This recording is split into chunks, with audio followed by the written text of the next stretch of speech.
Hi guys, it's Sue back with this week's Crafty Make. So our theme this week is Baroque. Now Baroque was a style of design that was around the sort of mid 17th century to mid 18th century. So it's very kind of highly decorated, lots of decorations, lots of moulded plaster and stuff like that. So we're going to be inspired to do this kind of tile design on a square of paper.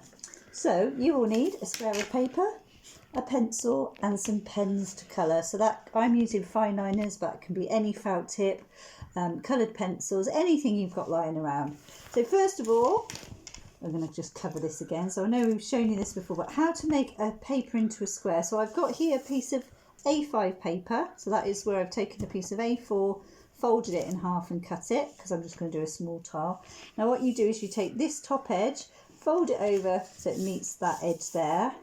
And then this bit you basically remove. So sometimes it's easier just to fold it up against the line and then just to chop it off like that. So it's quite a useful little technique.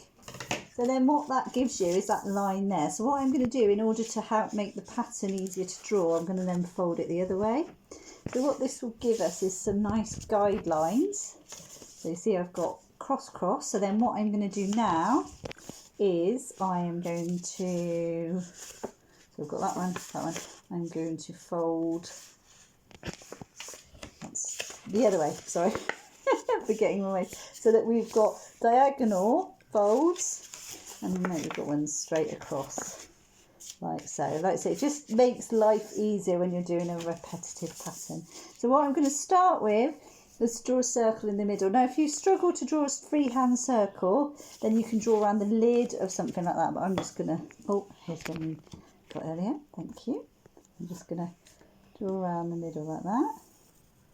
There we go. So that's our starting point. And then what I'm going to do, so as you can see here, I've got these main petal shapes, and basically they follow those diagonal lines to the corner. So it's just about building up the pattern. So I'm going to come from here, do a curve and up there, and I'm going to try and do the same.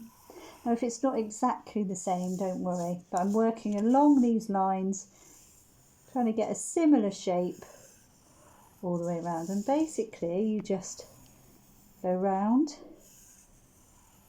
repeating patterns. So again, this is brilliant for all ages.